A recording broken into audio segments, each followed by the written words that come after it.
여러분 안녕하십니까? 저는 경성대학교 연극영화과 김진애 교수입니다. 저희는 문화융성이라고 생각하면 그 근간에 인문학이 중요하다고 생각되어집니다.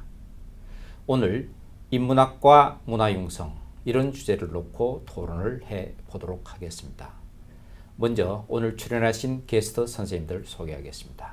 제 우측편에 성균관대학교 철학과 이종관 교수님 나오셨습니다. 자, 그 오른쪽에 이동철 용인대학교 중국학과 교수님 나오셨습니다. 경기대학교 사학과 김기봉 교수님 나오셨습니다. 네, 안녕하십니까. 서강대학교 국문과 우찬재 교수님 나오셨습니다. 안녕하십니까. 예, 바쁜데 나와주셔서 감사합니다. 그런데 저희들 이렇게 보면 사회적으로 큰 사건이 일어날 때마다 문화는 항상 묻혀버리거든요. 그래서 그 2년이 됐는데 문화융성의 기조는 분명하지만 지금 우리 사회에서 문화융성에 대한 어떤 그런 논의나 점검이나 방향성이나 여기에 대해서는 참 좀 논의가 미약하지 않았던가라는 그런 생각이 듭니다. 그래서 제 이야기는 문화융성이 이렇게 중요한데 왜 지금 이 시대에 또 이렇게 새롭게 부각이 되고 있느냐. 옛날의 문화가 그러면 중요하지 않던 적은 없지 않았습니까? 왜 그렇습니까? 갑자기 이 시대에 왜 그렇습니까? 첫째로는 이제 경제적인 이유가 가장 크죠. 사실 20세기 후반 이후로 그 경제를 움직여가는 추동력 자체가 아까 말씀드린 대로 뭐 제조업 중심에서 이 문화산업 중심으로 옮겨갔기 때문에 그야말로 이제 경제를 유지하기 위해서는 문화라고 하는 것을 중심으로 둘 수밖에 없는데 문제는 뭐냐면 이제 이 문화와 우리가 정말 문화융성에서 얘기하는 문화가 같은 의미냐 하는 것을 우리가 좀 심각하게 생각해 볼 필요가 있다는 것이죠. 근데 사실은 한편에서 이제 그 문화를 그 경제의 어떤 기본적인 자본으로 경제를 운영하는 기본적인 추동력이나 자본으로 생각하는 방향성 속에서는 문화를 상품화하겠다는 욕망 내지는 목적이 상당히 강한 것이고 사실은 우리가 사실 문화융성 또 그것을 통한 삶의 질을 고양 뭐 이런 쪽에서는 조금 대립적으로 얘기를 한다면 상품조차 문화화시키겠다 라고 하는 측면이 강하다고 얘기할 수 있습니다. 그래서 이 두 개가 지금 잘 조화가 안 되고 충돌을 일으키고 있는데 이것이 충돌이 일으키고 있다는 사실마저도 제대로 인지가 안 되는 것 같습니다.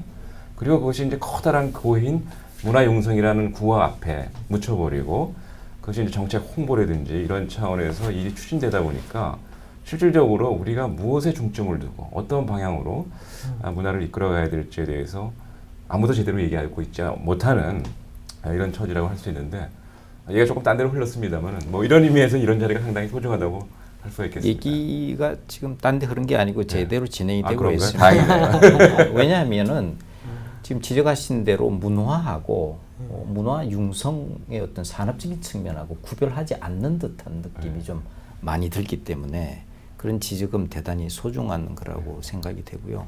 문화가 어떤 면에서는 상당히 정치문화적인 가치라면은 문화융성 그러면 어떻게 보면 좀 산업적인 가치 추종하는 듯한 그런 생각이 좀 들긴 합니다. 여기에 대해서 뭐 우찬재 교수님 저는 문화융성이라는 말에서 꼭 산업적인 느낌으로 오지는 않았습니다. 처음 그 말을 들었을 때는 그냥 문화적인 맥락으로 받아들였었는데요. 근데 사실 가만히 생각해 보면 교수님 말씀하신 것처럼 문화가 상품화되는 것에 대해서 순문화인들이 굉장히 두려움 같은 것들이 오랫동안 있어 왔거든요. 그런데 사실은 이 시장에서 문화가 상품화되는 것은 또 자연스러운 일이고요. 반대로 상품이 문화화되는 것도 이제는 자연스럽잖아요. 그래서 세상의 모든 경계들이 이렇게 서로 이렇게 섞이면서 이렇게 되는 과정에서 오히려 저는 그런 섞이는 그런 시대에 섞이는 것을 두려워하기보다는 그런 과정에서 문화가 삶의 객관적인 수준뿐만 아니라 정신적인 수준도 올려주고 문화 향수를 통해서 행복감이 올라가는 것이 전 중요하다고 생각하고요. 그런 면에서 특별히 저는 우리 시대의 문화 융성이 중요한 것이 아니라 이것은 일종의 레토릭이 아닐까.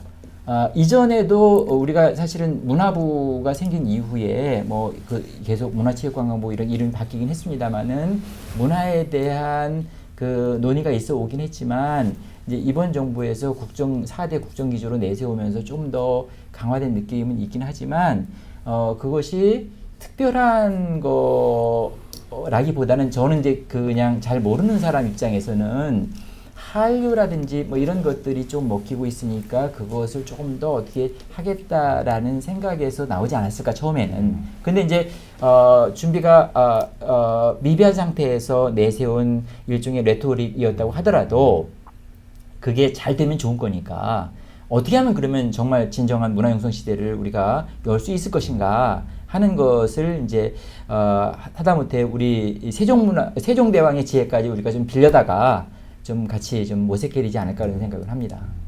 네. 추가로 우리 김규 교수님 하실 말씀 있으십니까? 그 지금 현 정부에서 이제 이 국정기조와 관련된 게 이제 대통령 직속 위원회가 2개가 있습니다. 문화융성위원회하고 인문정신문화특별위원회입니다. 이제 이 2개가 서로 연관돼 있다고 생각을 합니다. 그러니까 문화융성과 인문정신문화. 이제 문화하면은 굉장히 경제적 가치로 많이 생각을 하는데 이제 인문정신문화하면 거기에 비해서 정신문화죠. 그러니까 물질적인 게 아니라 뭔가 가치, 지향적인 그거를 상징합니다. 이 2개가 이제 동전의 양면이라고 생각을 합니다. 근데 이제 어떻게 보면은 우리 시대가 인문과 문화는 서로 동전의 양면인데 인문 없는 문화는 굉장히 맹목적이고 문화 없는 인문은 공허하다고 생각을 합니다. 이제 이 2개를 이제 다 하고자 했던 게 이제 현 정부의 목표였다고 생각을 합니다. 근데 이게 이론과 현실이 참 다르다고 생각하는 게 뭐냐면 이 모든 논의를 블랙홀처럼 빨아들인 게 세월호 참사입니다. 이 세월호 참사에 대해서 과연 이런 사태가 벌어졌는데 우리나라에서 문화형성을 얘기하고 인문 정신문화를 얘기한다는 게 얼마나 공허한가, 얼마나 현실을 모르고 한 얘기였던가. 여기에 대한 철저한 반성이 있어야 된다고 생각을 합니다. 그러니까 이 세월호 참사가 일어나기 전까지 문화융성 얘기 참 많이 하고 인문정신문화 얘기 참 많이 했습니다. 근데 세월호 참사가 딱 나오니까 모든 문화행사가 중지가 됐습니다. 이게 우리 문화의 수준이라고 생각을 합니다. 오히려 제 생각 같아서는 문화가 정말 필요한 시점이고 인문정신문화가 필요한 시점인데 세월호 참사 일어나니까 문화행사 중지하고 모든 것을 블랙홀처럼 세월호 참사를 해버렸습니다. 그 결과가 뭡니까? 그러니까 세월호 참사가 세월호 사태가 됐습니다. 세월호 참사를 통해서 우리의 인문정신 문화를 거울로 삼고 정말 우리한테 문화가 무엇이고 문화가 있는 삶을 살고 있는가. 그걸 한 게 아니라 이것 자체가 문제를 해결하는 기회가 아니라 문제의 원인이 됐습니다. 그러니까 세월호 사태가 돼버린 겁니다.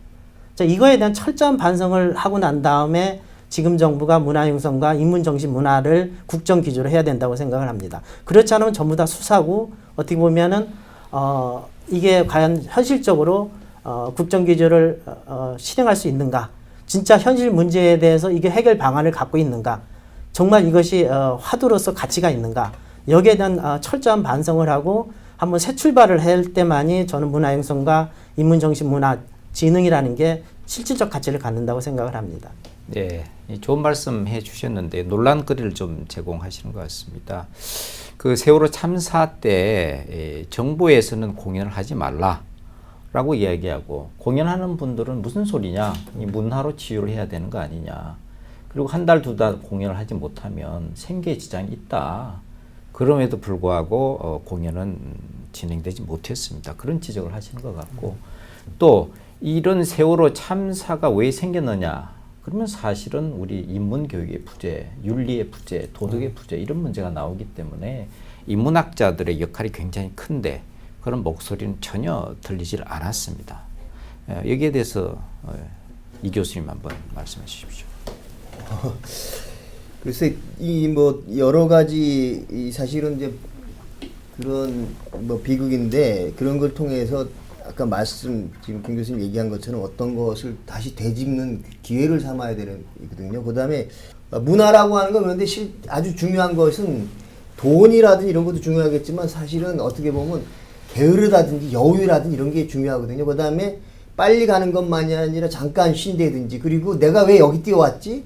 앞으로 어디로 가야 되지? 이런 거를 고민해야 되는데 실질적으로 마찬가지 어떻게 보면 야 니들 이렇게 잘못 산 거 아니야 라고 하는 반성의 기회로서 계기가 돼야 되는데 그것조차도 그냥 우왕좌왕 해가지고 그 빨리 묻어버리자 뭐 이런 식의 그게 되지 않았을까라고 하는 것이 지금 가장 큰 문제고 그런 면에 있어서 그러면 모든 총체적으로 이렇게 예를 들어서 그것이 문화라고 하는 말이라도 이런 게 중요한 게 뭐냐면 길게 생각해보고 넓게 생각해보고 그다음 깊게 생각해보는 거 그리고 그것이 하나로만 나오지 않는다 여러 어떠한 하나의 현상이라도 여러 복잡하게 걸려 있다라고 하는 것 그러니까 그거 상당히 섬세하게 접근해야 된다라고 하는 것이 항상 문화의 전제인데 실질적으로 뭐랄까 대단히 비문화적인 사건이지만 그걸 어떻게 우리가 해결해내냐가 사실은 아주 실력을 보여줬을 건데 그런 면에서 대단히 유감스럽고요. 어느 면에서 다시 한번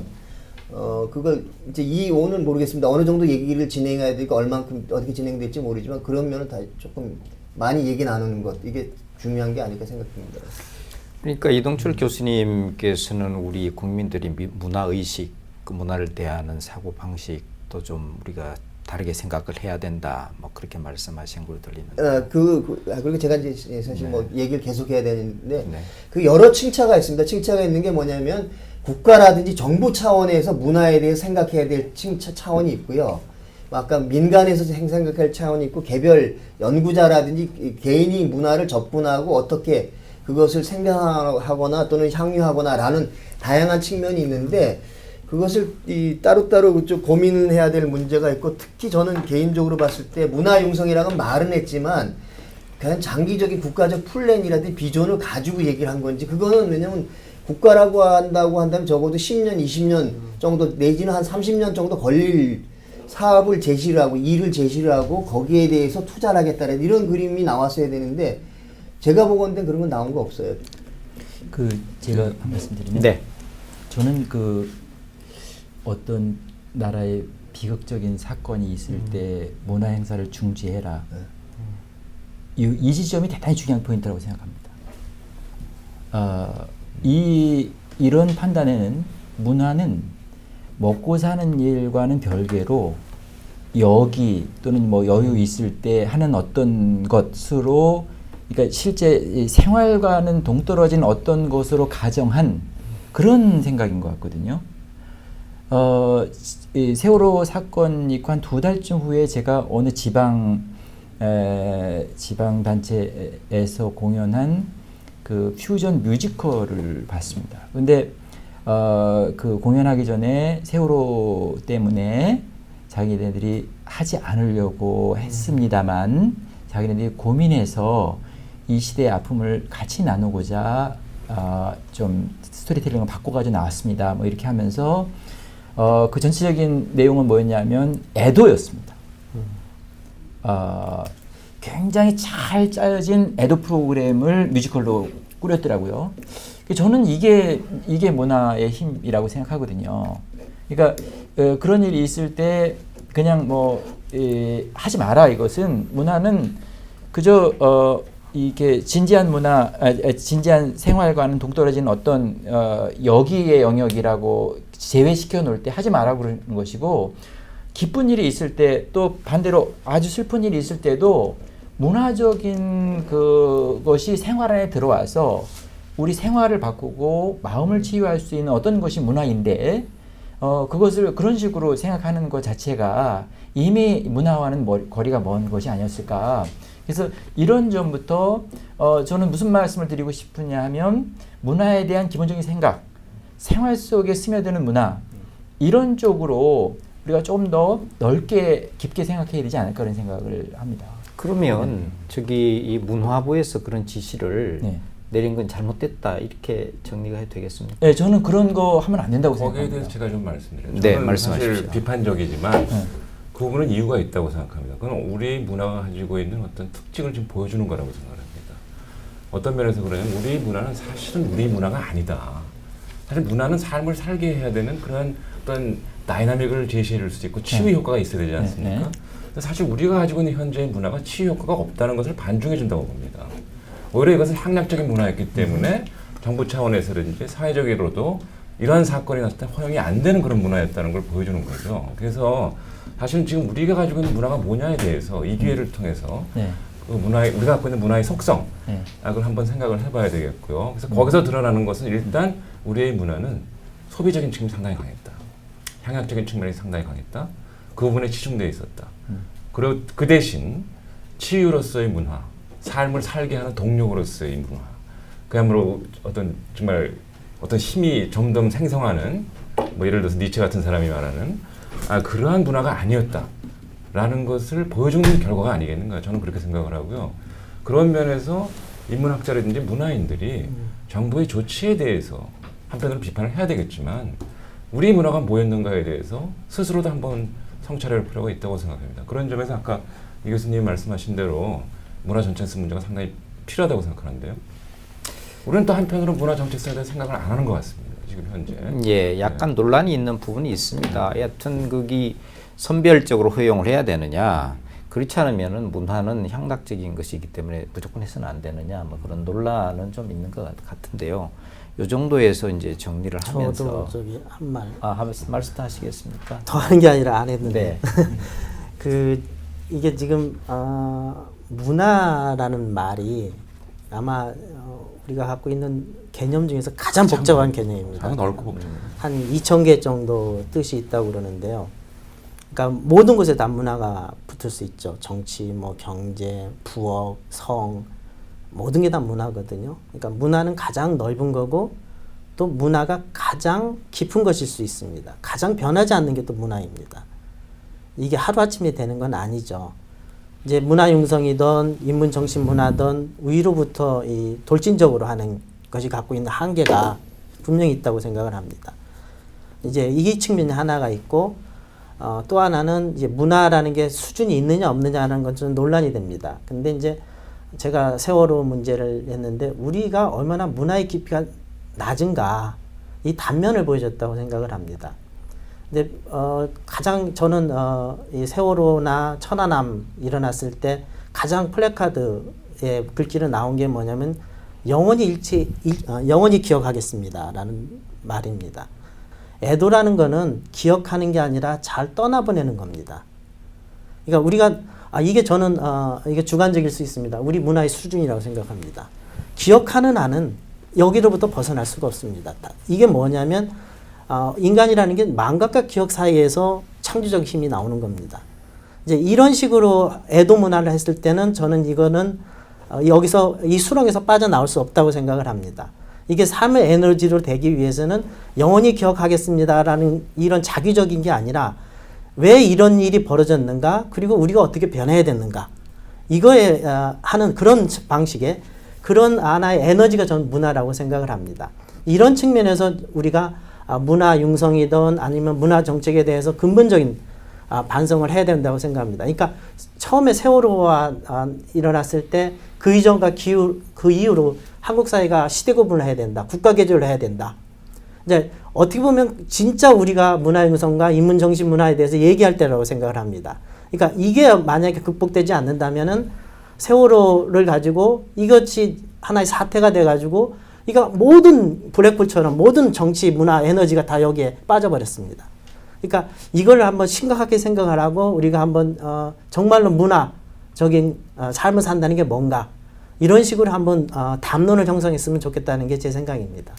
그러니까 오늘 이 문화에 관한 토론이 생각하다 보니까 상당히 크게 좀 발전이 좀 되는 것 같습니다. 예.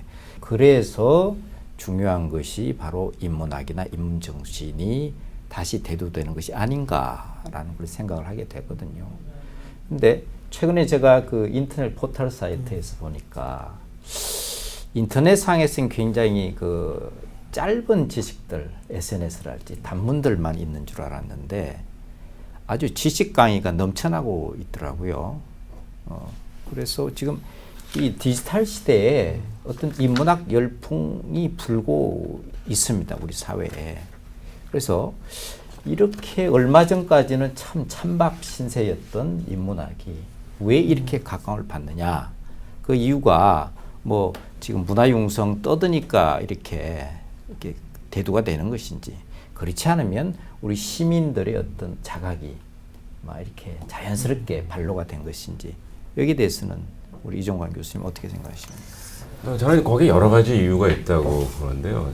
첫째로는 우리가 이제 최근 근대화를 굉장히 급진적으로 또 가속적으로 추동을 해오면서 사실은 삶의 공허감을 상당히 많이 느꼈죠. 그리고 그것이 어느 정도 이제 경제가 성장하다 보니까 그 삶의 공허감이 더 이상 감당할 수 없는 그런 수준까지 이르게 되었고, 그래서 사람들이 이제 뭔가 삶의 의미를 찾고 싶은 그런 어떤 그 갈증이 이제 굉장히 점증하고 있다, 이렇게 한편으로 볼 수가 있겠고요. 두 번째로는 뭔가 우리가 정말 우리 내면에 습속화된 문화가 한편으로는 없다는 것을 한편으로 또 자각하고 있는 것 같습니다. 이 겉으로 우리가 즐기는 문화는 있는데, 예컨대 우리가 어떠한 문제에 부닥쳤을 때 그것을 문화적으로 어떻게 해야 될지 하는, 소위 이제 조금 전문 용어로 얘기하면 아비투스라 그러죠. 습속화되어 있는 또 암묵적인 문화, 그게 없는 상태입니다. 그래서 사람들이 한편으로는 뭔가 삶의 의미를 찾아가고 싶은 그런 갈증이 굉장히 심각한 상황에서 인문학에 대해서 뭔가 갈구를 하고 있는데, 그러나 솔직히 말해서 대학의 인문학은 그걸 할 수가 없습니다.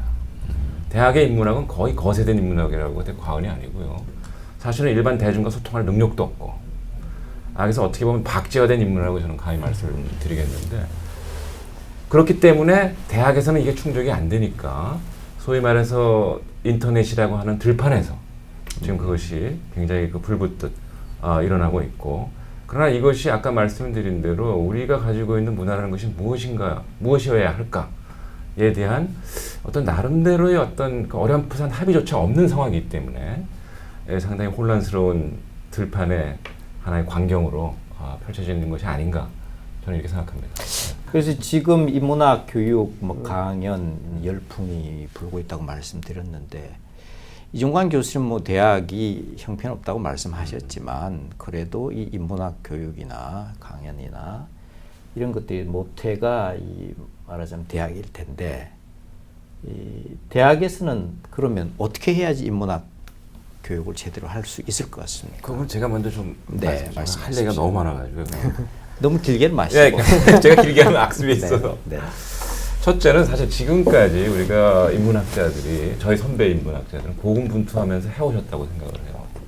여건도 좋지 않은 데서 외국 인문학도 수입을 하고, 또 사실 우리가 전통을 굉장히 무시했음에도 불구하고 전통을 이어오려고 정말 고군분투하셨고 그랬는데, 앞으로는 이 노력이 대학에서 완전히 단절될 위기에 처했습니다. 왜 그러냐면 지금 대학의 인문학은 적어도 잘 나가는 대학, 인류 대학에서는 모국어로 할 수 있는 인문학의 기회를 박탈당하고 있습니다. 거의 대부분의 교수들이 영어로 하기를 그야말로 강요당하고 있고요. 인문학조차도 또 논문을 영어로 쓰라고 강요하고 있습니다. 근데 아까 잠깐 말씀드렸지만 적어도 서양 인문학의 역사를 보면 그리스에서 그리스어로 시작된 인문학이 문화가 전파가 되면서 그 나라의 모국으로 다시 창조가 됩니다. 그래서 아까 말씀드린 대로 그리스적 인문학이 로마로 들어서 라틴어 인문학이 됐고, 그 라틴어 인문학이 르네상스로 들어가면서 각 나라의 모국어로 다시 하기 시작을 했습니다. 그러면서 중요한 것은 뭐냐면 인문학이 새롭게 다양성이 생기고 동시에 그 모국어가 발전한다는 얘기입니다. 사실 라틴어는 그리스가 세계를 지배할 때는 이게 말도 아니었죠. 그러다가 어느 순간 이것이 학문 언어가 됐다가 다른 말들, 지금 우리가 그야말로 숭배하고 있는 영어는 그 당시엔 학문을 할 수 없는 말이었습니다. 그럼에도 불구하고 이것이 이제 르네상스를 지나면서 모국어로 할 수 있는 기회가 열려가지고 영어가 이제 영어로 모국어가 이루어지고 문학도 이루어지고, 그래서 밀턴 같은 사람이 그랬지 않습니까? 자기는 라틴어를 너무나 잘하지만 나는 영어로 하겠다. 그래야 영어가 발전한다. 이런 사명감을 갖고 그 형편없는 영어를 그야말로 문학적으로도 고급 언어로 만들고 학문으로 할 수 있는 언어로 만들었습니다. 그런데 우리는 현재 그러한 자유를 박탈당했습니다. 대학의 평가제도라든지 교수 임용제도를 보면 국내에서 나름대로 고민을 하면서 이 문제의식을 갖고 성장해온 학문 후속 세대들은 앞으로 대학에 진출할 가능성이 없습니다. 자, 이러한 상황에서 대학의 인문학은 죽을 수밖에 없다. 유랑화 인문학은 있겠죠. 소위 말해서 영어로 하는 인문학, 미국의 인문학을 그대로 수용해서 외국어로 하는 그런 어떤 속이 빈 일종의 디아스포라 인문학은 있을 것 같습니다. 그러나 그것은 우리의 삶에 전혀 보탬이 안 되고 우리의 삶을 살아가게 할 수 있는 그런 인문학이 아니라고 생각합니다. 그래서 저는 그런 의미에서 대학의 인문학은 지금 죽고 있다고 가히 말씀드리고 싶고요. 오히려 제야에서 인문학이 우리의 삶을 살리는 인문학이 활성화되고 있다. 저는 이렇게 말씀드리고 싶습니다. 그러니까 한국말로 논문도 쓰고 이렇게 해야 되는데 지금 너무 지금 종속적인 걸 강요하고 있지 않느냐 평가라는 것 때문에 그렇게 말씀하시는. 아주 간단히 정리해 주시네요. 저 뭐 언어 같으면 우리 우찬재 교수님 하실 말씀이 있을 것 같습니다. 예, 예, 대학하고 한 20년 전에 제가 필리핀에서 온 대학 교수와 얘기를 하다가 그 필리핀 교수가 저한테 자랑을 하기를 자기네는 거의 대부분의 대학 강좌를 영어로 한다 그렇게 자랑을 하더라고요. 그래서 제가 우리는 대부분의 대학 강좌를 한국어로 한다. 왜냐하면 한국어는 대학 수준의 강의를 충분히 할 수 있을 정도로 그런 수준이 되기 때문에 우리는 한국어로도 얼마든지 새로운 학문을 심오한 학문을 할 수 있다. 그래서 영어 못하는 거에 대해서 부끄럽지 않다. 이런 얘기를 20년 전에 제가 한 적이 있습니다. 근데 그 동안에 지금 말씀하신 것처럼 많이 분위기가 바뀌었는데요. 아마 그 점이 이 인터넷 세상과 관련해서 이제 이런 인터넷 공간에서 제야 인문학이 활성화되는 계기가 된 거는 분명한 것 같아요. 그리고 그런 계량적인 평가 척도에 의해서 인문학이 위축되거나 위기에 빠진 것은 분명하고요. 그런데 그러면 이제 이 문제는 분명하죠. 이 문제를 우리는 이제 어떻게 이제 돌파할 것인가 이 지점이 이제 중요하겠는데요. 그래서 사실은 지금 뭐 대학 그 인문학 쪽에서 그 전에 이제 뭐 그 인문학 학장들 회의라든지 뭐 이런 쪽에서도 그 연구재단이나 뭐 이렇게 하고 해서 뭐 좀 제도적으로도 좀 뭔가를 개선하려는 노력도 있는 것 같고요. 그리고 그 인문학 후속 세대들을 위한 뭐 여러 가지 프로그램이라든지 그래서 지금 조건이 좋지 않지만 좋지 않기 때문에 오히려 지금은 우리가 대학에 있는 인문학 관련 종사자들은 이 위기 상황에서 다시 돌파할 수 있는 그런 지혜를 모아야 되지 않을까 그런 생각을 합니다. 거기에는 저는 이제 개인적으로는 어떻게 생각하냐면 제도적이거나 뭐 이런 여러 가지 요소가 있습니다만 각 그 개인들이 그것이 문제라고 깨달은 개인들이 일단은 자기 강의실에서 부터라도 정말 인문적인 것이 숙성된 그런 프로그램을 운영해서 그것이 두루 퍼져나갈 수 있도록 하는 그런 노력들, 작은 노력들이 모여지기를 저는 바랍니다. 예. 제도가 바뀌는 것은 조금 시간이 걸리적거릴 수도 있지만 조금 반성적인 자각을 하는 개인들이 그 자기의 자리에서 인문적인 실천을 해나가는 것 이것이 저는 먼저 할 수 있는 일이고 더 급한 일이 아닐까 하는 생각을 합니다. 지금 대학에서 인문학이 이렇게 중요하다면 우리 청년 세대들한테는 어떻게 이제 교육을 할 것인가라는 데 이제 포커스를 한 번 더 맞춰야 될 것 같고 두 번째로는 대학 밖에 우리 지역 사회나 시민 사회에 우리가 할 역할이 있지 않겠는가 대학이. 그래서 대학의 어떤 시민 사회에 대한 어떤 인문학 교육 어떻게 보면 사회 공헌이랄까요? 거기에 대해서는 지금 시민 강좌하고 계신 이종관 교수님 어떤 방법이 좋은 것 같습니다.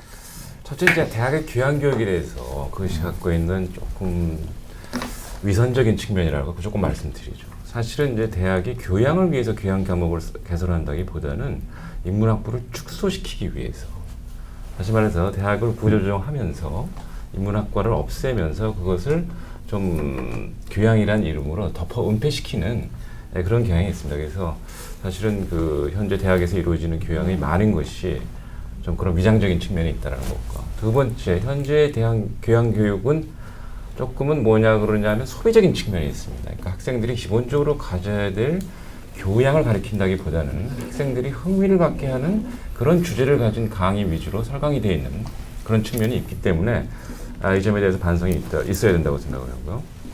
그 다음에 거기에 시민 인문학에 들어가기 전에 학문으로서 인문학에 잠깐만 언급하고 들어가겠습니다. 서양 철학의 입장에서 보면 서양의 인문학은 단순히 고전을 읽는 것만은 아닙니다. 새로운 그 지식을 창조하는 그 측면이 상당히 강하거든요. 그래서 이 새로운 지식을 창조하는 측면에서 보면은 우리 현재 대학의 인문학은 거의 죽어 있습니다.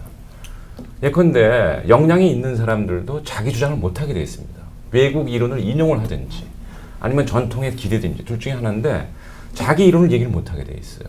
그러나 지금 아까 국제적으로 활동하고 있는 인문학자들을 말씀하셨는데 그 사람들 이론을 보세요. 고전을 지 마음대로 해석을 합니다. 솔직히 얘기해서. 근데 인문학은 그런 자유가 또 한편으로 허용이 되거든요. 근데 우리나라 학자들은 그렇게 하면 죽습니다. 학계에서. 그렇기 때문에 더군다나 최근에는 영어로 안 하면 죽고 있기 때문에 학문으로서 인문학이 죽어가고 있다. 그런 말씀을 드리겠고요. 그 다음에 조금 아까 말씀드린 건 창조적인 인문학과 시민사회의 소통.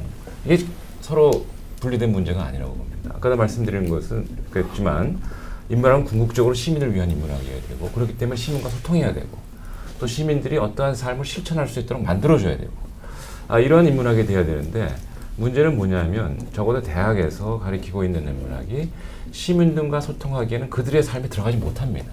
이 지식의 성격 자체가 수입 학문이고 더군다나 그 수입 학문을 굉장히 논리적으로 형식화시켜놔서 박제화시켜 놓은 겁니다. 그래서 우리 학문이 갖고 있는 가장 큰 문제점은 뭐냐면은 그 언어가 제일 문제예요. 한편으로는 외국어이고 또 한편으로는 우리말로 쓴다고 해도 소통이 안 되는 박제화된 그런 언어로 쓰고 있습니다. 이걸 뭐 학문적인 글쓰기다 이렇게 얘기를 하고 있는데 우 교수님이 계시는데 감히 그런 말씀드려서 안 되겠지만 사실 논문이라는 것은 데카르트 이후에 과학을 흉내낸 사이비 글쓰기입니다. 이게. 근데 인문학자들이 그거가 강요되면서 시민들과 소통할 수 있는 길을 완전히 봉쇄해버렸죠. 그래서 이제 제가 시민들과 뭐 얘기를 하려고 해도 사실은 저도 대학에서 그렇게 살아왔기 때문에 상당히 힘든 점이 있고 그래서 이제 비로소 새로운 말을 배우듯 지금 이제 그 얘기를 시작을 하고 있는데요. 앞으로 갈 길이 먼 것 같고 문제는 뭐냐면 제도 아까 말씀하셨는데 제도도 굉장히 중요합니다. 지금 제도가 이런 생각을 하는 사람들을 도태시키는 형태로 제도가 만들어지고 있거든요. 그러니까 아까 개인이 어떻게 생각하느냐가 중요하다고 그랬는데 지금 우 교수님이 말씀하신 그런 취지를 가진 개인들은 대학에서 도태할 수밖에 없습니다. 각 뭐 국제 평가기관에 평가받아야죠. 뭐 어떤 뭐 언론기관에 평가받아야죠. 거기서 전부 국제 논문이 제일 비중이 많죠. 여기서 어떻게 살아남습니까? 그래서 제도적인 환경의 변화가 굉장히 절실하다.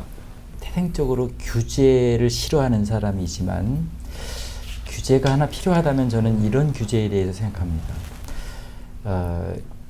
우리나라 인문학자에게 평생 쓸 수 있는 논문의 숫자를 5편 이내로 제한하고 저도 동의합니다. 평생 쓸 수 있는 책의 권수를 5권 이하로 제한해서 절대로 넘지 않게 그래서 늘 읽고 고민하고 생각하고 또 생각해서 정말 결정판을 쓸 수 있도록 그런 제도를 만들었으면 저는 좋겠다는 생각을 평소에 합니다. 그게 제가 제도적인 규제가 필요하다는 유일한 그런 것인데 네. 예, 정말 저는 그랬으면 좋겠습니다. 작가들에게도 평생 한 10권만 쓸 수 있게 뭐 쿠폰을 준다든지 뭐 이랬으면 좋겠습니다. 너무 많이 생성되는데 그게 이제 그레시안의 법칙처럼 악화가 양화를 구축하는 뭐 이런 결과를 낳기 때문에 그런데 어쨌든 저는 대학에 이런 생각을 합니다. 집신장수가 이제 뭐 다 이 가죽신이 막 보편화되고 그래서 더 이상 집신을 찾지 않는데 이 집신이 얼마나 이게 뭐 좋은 건데 왜 이 집신을 장수를 보호하지 않느냐? 이 집신 산업을 왜 보호하지 않느냐? 이렇게 얘기한다면 시대착오적이라고 얘기할 수 있습니다. 꼭 비슷한 경우는 아니겠지만 우리가 인문학 특히 대학에서 인문학이라는 것도 저는 인문학뿐만 아니라 대학 교육 또는 대학 교수라는 직업이 앞으로 50년, 60년 후에 어떻게 될까 이렇게 생각해 보면 뭐 인문미래학 하신다니까 더 고민을 많이 하셨겠지만 이전의 상태에 대해서 우리가 전제하고 자연스럽고 유지되어야 한다고 전제하고 우리가 어떤 논의를 하는 것은 대단히 좀 의미가 없다고 생각합니다. 굉장히 계속 변하니까. 그리고 그 변화는 자연스러운 것이거든요. 그래서 저는 이게 이 중요한 것이니까 제도적으로 보호해 달라는 것도 중요하지만 저는 중요하니까 그 안에 있는 사람들이 스스로 내파하고 다른 것들을 가로질러 가면서 뭔가 이렇게 뭔가 새로운 일을 내는 이러한 작업들이 필요하다고 생각하는데 일단 그러기 위해서 그 인문학 내에서 그 자기가 맡고 있는 강의의 실라부스 강의 안부터 그다음에 그 학과의 그 커리큘럼부터 조금 더 지금 아까 말씀하신 이 포스트 휴먼 시대에 걸맞은 인문학의 기획을 가지고 새롭게 공부해서 경계를 새롭게 확정하고 뭔가 탄력적인 그런 프로그램을 우리 스스로 만들어서 교육을 해나가야 될 겁니다. 물론 변하지 않는 어떤 것도 있죠. 저는 아까 말씀하신 대학 인문학 교육에서 가장 중요한 것은 변함없이 뭔가 많은 것을 정확하게 읽고 비판적으로 생각하고 창의적인 아이디어를 끄집어내서 그것을 효율적으로 의사소통할 수 있게 쓰거나 말할 수 있게 하는 이 과정은 아마도 미디어가 바뀌어도 아주 기묘한 것이니까 그것은 끊임없이 이루어질 것이고요.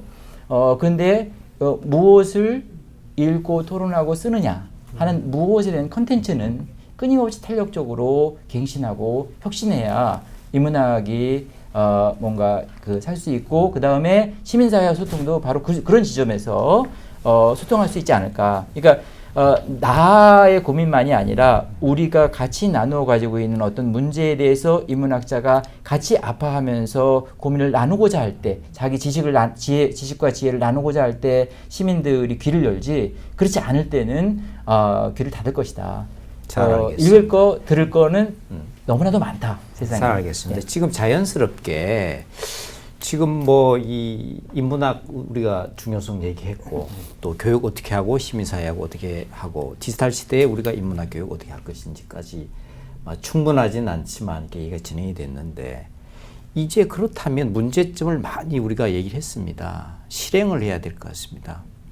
그래서 정부에서 인문지능 특별법을 지금 마련 중이라고 합니다.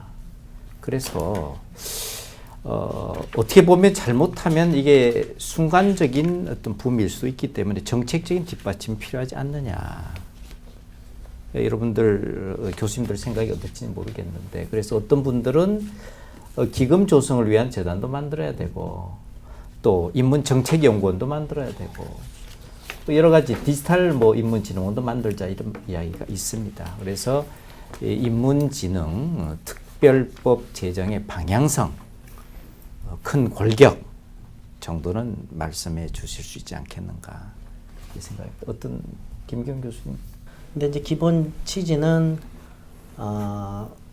컨트롤 타워죠. 그러니까 이게 인문 정신 문화라고 했을 때 굉장히 문화융성위원회나 특히 인문 정신 문화 특별위원회에서 논란이 됐던 게 이게 도대체 뭐냐? 인문 정신 문화 할 때 인문 플러스 정신 문화냐? 인문 정신 플러스 문화냐? 이거 가지고 굉장히 논쟁을 했었을 겁니다. 제가 참관을 하면서 봤는데 결론이 어떻게 났는지는 모르겠습니다. 그러니까 인문 정신 문화냐? 인문 정신 문화냐? 이제 이 안에 뭐가 있냐면 교육부하고 문체부와의 관계가 있습니다. 그러니까 교육부는 인문 정책을 주로 하고 문체부는 문화 정책을 주로 합니다. 그리고 제가 최근에 안동을 갔더니 안동의 톨게이트부터 안동의 주요한 기관에 써 있는 캐치프레이즈가 있습니다. 한국 정신 문화의 수도 안동입니다. 그러니까 안동이 이제 한국 정신 문화의 메카하고 수도고 그걸 할 수 있는 게 국학진흥원입니다. 국학진흥원은 문체부 소관입니다. 근데 이제 만약에 정신문화 얘기를 하게 되면 한국학중앙연구원의 전신이 한국정신문화연구원입니다. 이게 복잡해집니다. 이렇게 되면.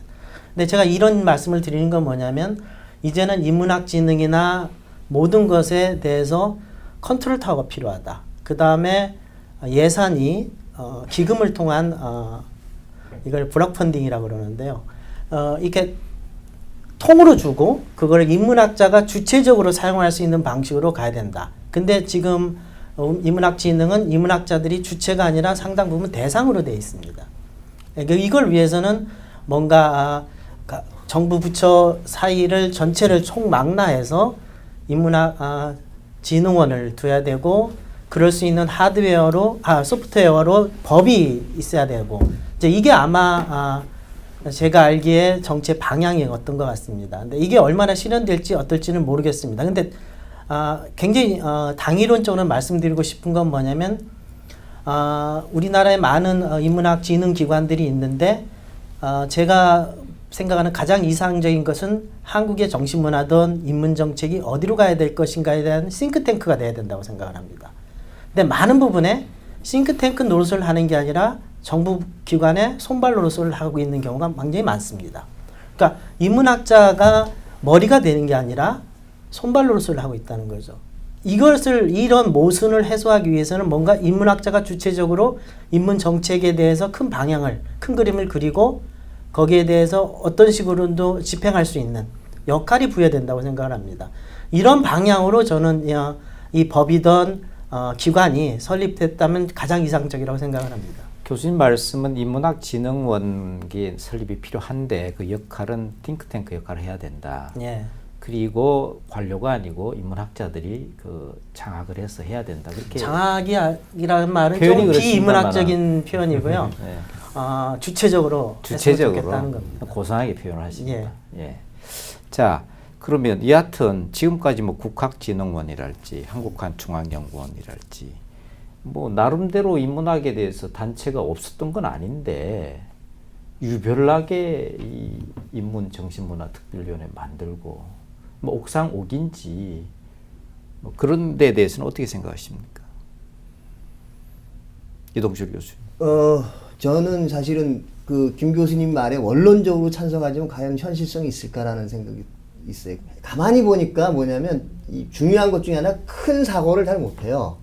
문제는 한국의 학자들이. 예를 들어서 우리나라에서는 제가 이제 얼마 전에도 뭐 어디 이렇게 뭐 워크숍에 갔다가 나중에 이제 발표 같이 맡은 분이 이 나이 든 사람하고 술하고 밥은 먹어도 얘기는 못 섞겠다. 왜? 했더니 이 사람들이 얘기를 못 알아듣는다는 거예요. 무슨 얘기냐면 제가 원로가 뭘까 그랬더니 이건 나이가 많다고 원로가 아니거든요. 원로가 중요한 역할은 방향을 제시해 주는 겁니다. 근데 방향이라는 게 우리 사람이 되게 혼동하는 게 뭐냐면 좌우가 아니에요. 좌우의 방향에 원로가 얘기하는 방향은 한 단계 업그레이드가 되거나 아니면 더 넓어지거나 아니면 깊어지는 겁니다. 근데 김 교수님 언뜻 이제 약간 뭐랄까 그 인문학의 새로운 패러다임 변화라고 하는 건 말씀해 주셨는데 중국 학자 중에 이제 그 돌아가셨지만 전종서라고 하는 분이 있었습니다. 그게 그 어마어마한 예를 들어서 그 라틴어를 알고 도고, 이태리어, 프랑스어, 원전을 영어 아주 잘하고 이렇게 하시는 분인데 70년대인가 80년대 무슨 얘기를 했냐면 앞으로 우리가 중국 고전을 연구해야 돼 전산화를 해야 된다. 왜냐면 서양에 가보니까 다 셰익스피어 이런 거 다 전산화하니까 그래서 모든 문헌을 전산화하자. 그래서 전당시든 뭐든 이런 얘기를 큰 그림을 얘기해줘서 최근에 그런 책들이 나오더라고요. 예를 들어서 약간 중국에 있는 모든 고전을 일단 다 전산화해서 그걸 다 우리 쓸 수 있게 만든다라고. 그러니까 그분이 컴퓨터에 대해서 많이 한 게 아니죠. 큰 방향을 하고 제시를 한 겁니다. 그런데 제가 이렇게 제가 말씀드리고 싶은 것 중에 하나가 우리 학자들이 아까 논문 쓰는데 길들여져 있고 외국 거 수입하고 그 다음에 되게 어려운 환경에서 연구를 했어요. 그래서 쉽게 말하면 무지막지하게 돈을 써본 적이 없습니다. 간단해. 돈도 많이 써본 사람이 쓰거든요. 그랬을 때 제가 쭉 옆에서 지켜보았을 때 그건 다만 학자들의 책임만이 아니라 교육부 같은 데서도 보면 예를 들어서 100억을 쓴다라고 하는 게 중요한 게 아니라 돈을 어떻게 쓰느냐가 중요한데 보면 1년에 10억씩 쓰게 만든데도 그러면 100억이 아닌 거예요. 왜냐면 10억씩 써서 매번 보고서를 내게 하니까. 잘 알겠습니다. 예, 그래서 그런 지금, 문제에 대해서 네. 예. 그것이 어떻게 극복되고 그런 분들 그러니까 네. 고민을 많이 해야 될 것 근데 같아요. 이제 옥상옥 문제가 네. 이제 굉장히 큰 쟁점입니다. 네. 이제 네. 옥상옥이 그러니까 이 기존에 있는 기구들이 다 있는데 또 다른 기구를 만든다는 것은 예산 낭비고 혼동을 일으킬 수 있다라는 건데 이제 방금 말씀 근데 두 개 우리 흔히 이제 비유적으로 얘기할 때 새의 눈으로 본 것과 벌레의 눈으로 보는 게 있다고 생각을 합니다. 근데 지금 이동철 선생님 말씀하신 것은 상당히 벌레의 눈으로 인문학을 보는 건데 인문학자들한테는 전체를 조망할 수 있는 새의 눈이 필요하다고 생각합니다. 그런 면에서 옥상옥이 아니라 무엇이 옥상이고 무엇이 지붕이고 무엇이 기둥이고 토대가 뭔지가 지금 모든 기관들이 역할 분담을 하는 게 아니라 그것이 애매한 부분들이 있다는 겁니다. 그것들에 대해서 정리를 하고 전체적인 그림을 그리고 뭔가 서로 역할 분담을 할 수 있는 방식으로 하기 위해서는 옥상옥이 아니라 컨트롤 타워가 필요하다는 겁니다. 그리고 그 안에 설계하고 그거를 할 수 있는 주체가 인문학자가 돼야 된다는 겁니다. 제 말씀. 저는 그 점에 잠깐만 제가 이제 잠깐 제 얘기가 나와서 그런데 제가 얘기하는 거는 과연 새의 눈을 가진 인문학자가 얼만큼 있을까라고 하는 근데 거예요. 그거 없으면 인문학은 미래가 아니, 없습니다. 근데 그 부분 없다고 정확히- 지금 그렇죠. 안 하면 안 된다는 안 하면 안 거죠. 되는 거죠. 네. 모든 게 다 그렇습니다. 맨날 모든 게 우리는 저기 모든 게 소외당하는 다 거죠. 원초적인 원시적인 상태에서 출발하는 것이지 그거 없이 하늘에서 내려올 수는 없는 거 아닙니까? 그러니까 저는 시작해야 된다고 보고 문제는 뭐냐면 근데 우리나라 정치 문화가 가지고 있는 그 아주 폐악들이 있죠. 어떤 기구가 생기면 그게 관료화되고 그러면서 원래 취지를 상실하고 저는 걱정이 바로 그겁니다. 인문학진흥원이 생겨서 또 다른 관료기관이 생기고 그것이 정말 인문학을 중흥하는 거 인문학의 학자들이 주체가 되는 것이 아니라 관료주가 주체가 돼서 오히려 인문학을 더 통제하는 길가 되면 어떻게 하는 우려가 있는데 아마 오늘 이런 자리로 그런 얘기를 하고 담론을 만들고 인문학자들이 그렇죠. 개입하고 그렇게 해서, 예. 뭐 이런 작업을 하는 수밖에 없지 않냐는 그렇죠. 거죠. 그리고 현실적으로 상당히 예산을 잘 써야 될 것 같아요. 네. 저는 사실 이제 자연과학자들하고 얘기를 많이 하고 일도 많이 네. 해봤는데 그쪽은 엄청난 예산이 들어가더라고요. 근데 그것이 어떻게 쓰일지 참 모르겠어요. 근데 아까 말씀드렸지만 저도 옛날에 BK를 해봤는데 인문학자들은 1억도 제대로 못 쓰겠더라고요. 그렇죠. 어떻게 써야 되는지를 네. 모르겠고 네. 그리고 또 하나 중요한 것은 이러한 예산들이 적어도 학문 후속 세대의 일자리를 만드는 데 쓰였으면 좋겠어요. 대학원생 육성보다는. 대학원생 육성을 많이 해봐야 일자리가 없으면 그들은 그야말로 낭인이 돼버립니다. 그래서 뭐 예산이 많아서 다 주면 좋겠지만 그렇지 않다면 사실 인문학 공부하는 학생들은 그래요. 운명처럼 해요. 그 대학원 들어오지 말래도 저 철학과 면접 시간이 뭐냐면 너 대학원 들어오면 인생 망가진다. 이 질문입니다. 너 어떻게 할래? 그래도 오겠습니다. 그러면 들어와요. 그래도 와요 애들이. 근데 문제는 뭐냐면 그렇게 해서 박사학위를 땄는데 가정을 꾸렸는데 그 다음부터 잡이 없는 거예요.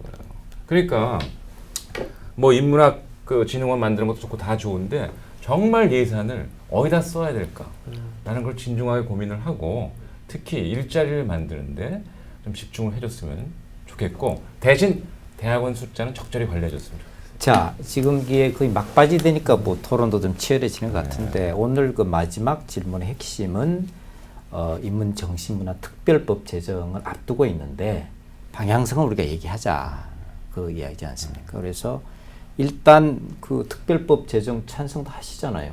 반대합니까? 내용을 보시면 별로 없을 것 같습니다. 저는 그래서 내용을 못 봤기 때문에 찬반은 말씀 못 드리겠는데 제가 단 개인적인 경험을 말씀드리면 저는 2번이나 인문학하고 관련된 큰 일을 해봤습니다. 첫 번째가 뭐냐면 지금 옛날 민추라고 하는 곳은 한국 고전 번역원을 만들 때 제가 정책과를 해봤어요. 그래서 제가 같이 팀에서 있었고 그 다음에 두 번째는 뭐냐면 HK 법을 만들 때 제가 초기 팀이었다가 저는 먼저 나왔지만 저걸 해봤습니다. 그런데 이제 하나는 만 2년 만에 기구도 만들어졌고 그다음에 원장이 세 번째 바뀌었습니다.